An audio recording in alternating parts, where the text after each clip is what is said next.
Alright, this is a continuation of the video on synthetic line. The removal of the hook and thimbles on the synthetic line. I left off where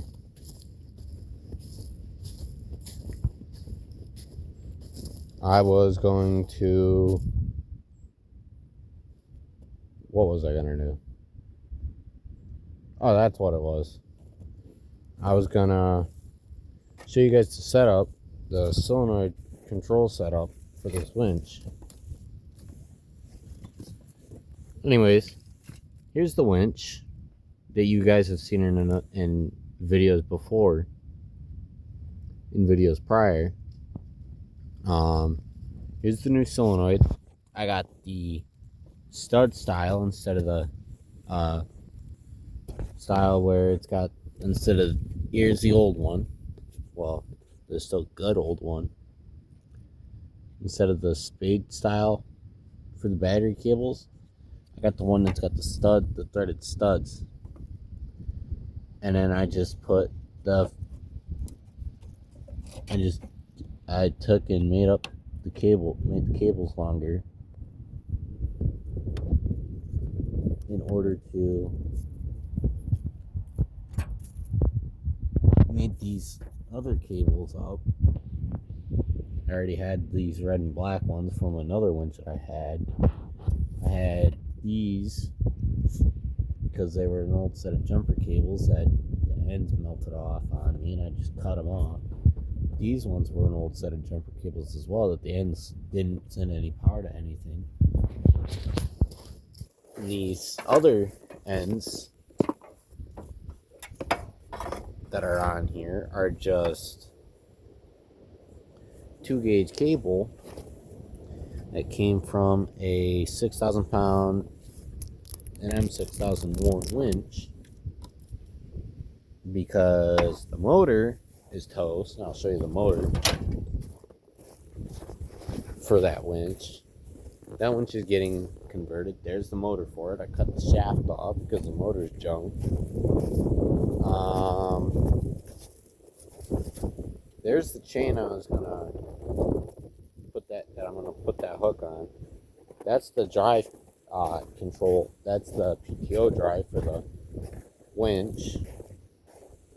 By the way, if you guys didn't see my post, I got the new carburetor for this. That's just an old 12,000 pound Badlands. It's basically what that solenoid that's over there on that 3,500 pound winch would have went to. Yes, I still have the Ford. The Craftsman stand. I got a new carburetor on it. Where that winch is, that's gonna get moved in that 6,000 pound when I get the new gearbox mount is going on here. That winch is going on here.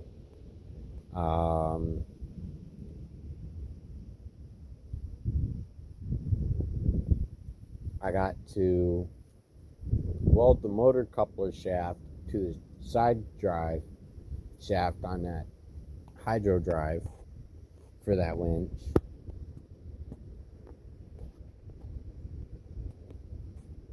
I gotta get a belt that'll go from that hydro drive to the bottom pulley over here. I'm thinking about putting bigger tires on this fucker. Well, pardon my French, sorry about that. Because I got small tires on the back right now and 2 deflated front tires, because my tires are over here on Dad's tractor because my brother's an idiot. And yes, I know the Craftsman's uncovered right now. It shouldn't be uncovered, but whatever. Oh, you guys are gonna get to see my new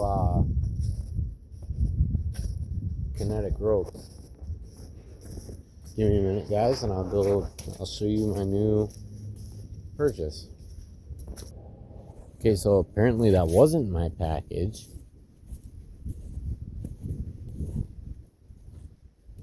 Unless they were trying to back up here. So apparently that wasn't my package. And, yeah. So, anyways, the Craftsman will be running here soon. That winch will be working. That winch works.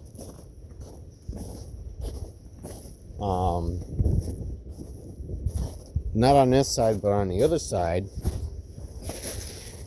If you can see it, yeah, you should be able to see it. I got a busted head bolt. It's one head bolt, but I should be able to run it long enough to get it where I need to go to get it out and get a bolt for it. This is Dad's tractor. This is Dad's pulling. This is a little bit bigger than the one that I've got. Different motor. Same design, different motor. The Ford is also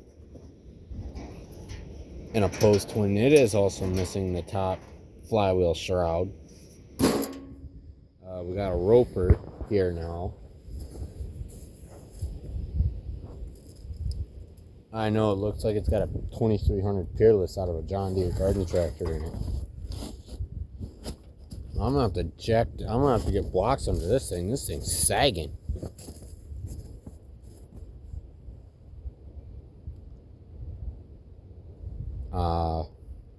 Anyways, yeah, this winch isn't going on here, but I got a 6,000 pound that's gonna be going on here. I'm gonna have to figure out how I'm mounting it, because I know dang well this 12,000 pounds, this 12,000 pound will slide right in here. So that 6,000 pound will probably slide right down in there. So probably what I'll do is I'll just weld in a couple pieces of heavy angle iron. I'll show you the piece I'll probably wind up using.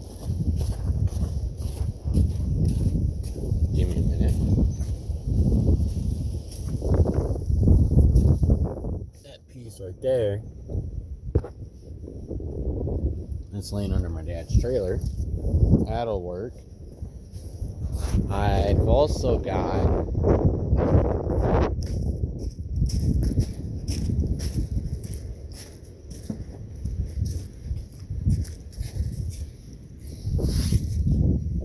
this piece of C-channel here. I could probably cut a couple pieces out of this and weld this into there. I don't know if that's wide enough to fit my mounting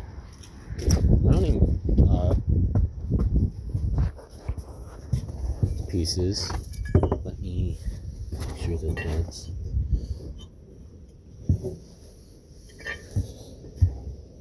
okay. Yeah, I'm gonna have to get up. Let me try something here.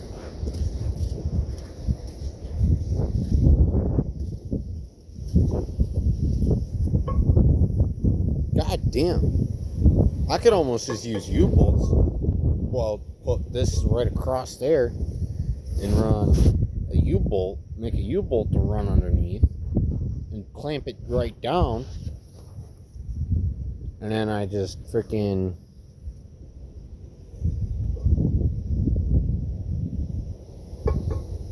run a drill and a cap through this. I'm gonna drill through it and cap that. Thread some threaded rod in there, or drill here and here. Do the same thing on the other piece. Drill here and here on that other piece. Thread a couple pieces of threaded rod in there, and get some bar. Get some round bar and a couple pieces of flat steel, or a couple pieces of angle iron or something. A couple of like 1 or 2 inch pieces of angle iron. and run bolts through, run a nut down on them pieces of threaded rod, run it like that. There's a piece of rectangle tubing right there. There's part of my dad's plow system for his tractor. We were going to put his plow on my tractor, my Ford this year, but that didn't happen. I got to do a little bit of work to the Ford for that to work. The Craftsman I got all set up already. All I got to do is just do a little bit of bracing for the bumper because it moves around a bunch. Do it, figure out. I'm thinking I might take and slide this back to about here, pull these two bolts on both sides, slide this back to about these two bolt holes right here, and then put two bolt holes where the two bolt holes already are through the frame on both sides. Put these bolts back in there. Put these bolts in on both sides to stable it out. Or what I could do is, give me a minute. Bumper's caught on this back damn part that's supposed to be covering this thing. Or I could lift that fucker up. Pardon my friend. Lift that sucker up. Put it like that. Roll a couple pieces of angle iron on the front. Pull those two bolts there in the front out. Move that thing. Pull this bolt out. Pull that bolt out. Roll a couple pieces of angle iron there. Drill two holes through. Put two more bolts in there. And I'll brace it right up solid. Call it good. Or I'll just go the easy way. Slide this all the way to back here. Drill two holes if I need to. Run these bolts back through. And call that good. Now I'm gonna have to tighten the damn exhaust again. Hook up the wiring harness. That's probably why it didn't kick over. That's probably why I wasn't trying to kick over, is because that harness isn't hooked up. Forgot to hook that up. Anyways, I'm gonna do something with y'all real quick. Take this bolt and this nut. I've got these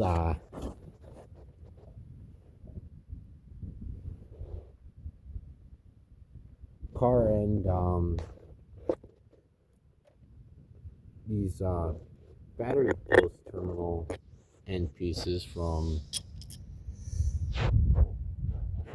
out of I don't remember what they're out of, but they're gonna be the things that I use to hook up my battery, because the last time I had a battery in this thing, I couldn't hook it up too well. I was literally, the last time I had this thing rolling over, I literally had vice grips hooked to it, holding the battery cables hooked. I had jumper cable clamps hooked, holding